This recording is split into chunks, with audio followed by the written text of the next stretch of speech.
शेख रशीद साहब अवामी मुस्लिम लीग के सरबराह कह रहे हैं कि ये पैनिक स्विच की गेम है, कौन पहले ऑन करता है उस पर डिपेंड करेगा। अच्छा, रुस्तम शाह मोहम्मद साहब भी हमारे साथ मौजूद, जरा उनसे जानते हैं कि वो इस सारी सिचुएशन को किस तरह देख रहे हैं। रुस्तम शाह साहब अस्सलाम वालेकुम। वालेकुम सलाम जी।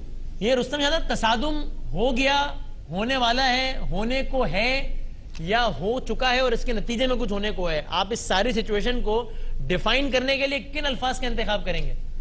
मैं समझता हूँ कि तसादुम होने को है, उसको सुप्रीम कोर्ट ही बचा सकती है और सुप्रीम कोर्ट के लिए रास्ता यही है कि वो बजाय पॉलिटिकल फैसलों के फैक्ट्स की बुनियाद पे कॉन्स्टिट्यूशन को आगे रखते हुए फैसले करे। एनआरओ के मसले पे जल्द से जल्द वो फैसला करे।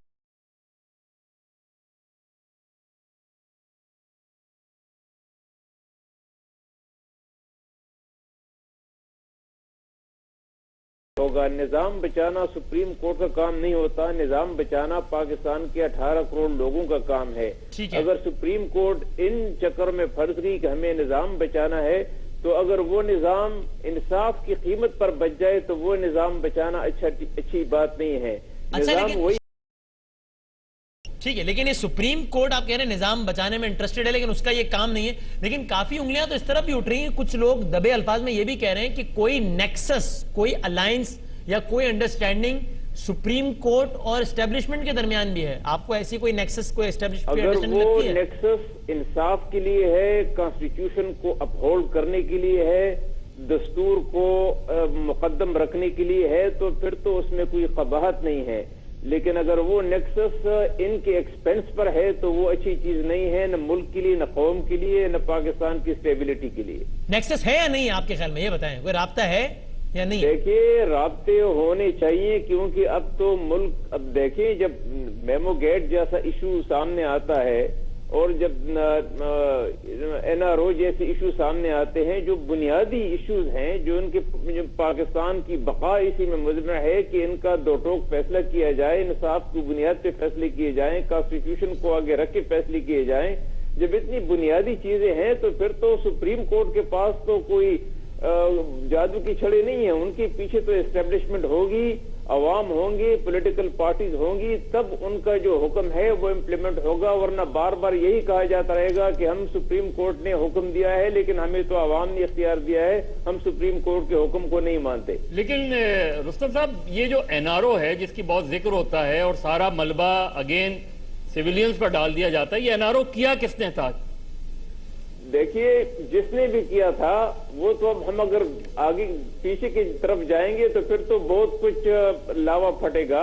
उसको तो आप अब वो निकालने की किसने किया था, किसने मीडिएट किया था, कौन लंदन किया था, लेकिन रुस्तम साहब पूरे देखिए जगह तो वो हकीकत है। नहीं, रुस्तम साहब पूरे एनआरओ में एनआरओ का जो खालिक है उसको तो सुप्रीम कोर्ट ने बुलाया नहीं।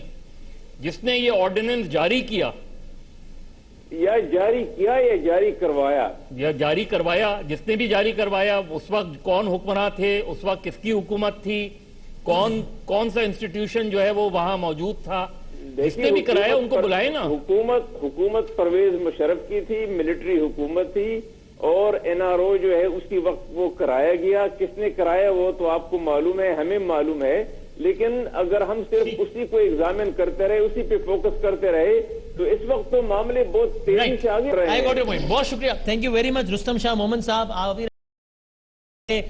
का सिलसिला लेने का। और इस वक्त हमें ज्वाइन कर रहे हैं इसी स्पेशल ट्रांसमिशन में अमीर जमात इस्लामी जनाब सैयद मुनव्वर हसन साहब, उनका हम शुक्रिया अदा करते हैं। लाइन ड्रॉप हो गई, एक बार फिर उनको कनेक्ट करने की कोशिश करते हैं। 111 ब्रिगेड एक बार फिर जेर बहस है। ट्रिपल ए, जिस तरह मैंने कहा, अल्लाह, अमेरिका और आदमी वो कहते हैं खुश हो तो फिर काम चल जाता है। इसमें देखिए, जो वसीम, इसमें जो हुकूमत से बुनियादी गलती हुई है वो आज से 2 साल पहले हुई है। एक ब्लैक लॉ है और ब्लैक लॉ रहेगा, इसमें कोई शक नहीं है। लेकिन उस एनआरओ को अगर आपने दिफा करना था तो कौमी असेंबली साहब मंजूर कराते हैं उसको। वहां तो आपने साथ छोड़ दिया ना उसमें, तो वहां जहां बहुत सी चीजों पे इत्तेहादियों को एक साथ ले आते हैं, इस पे भी ले आते हैं, इस पे भी मना लेते।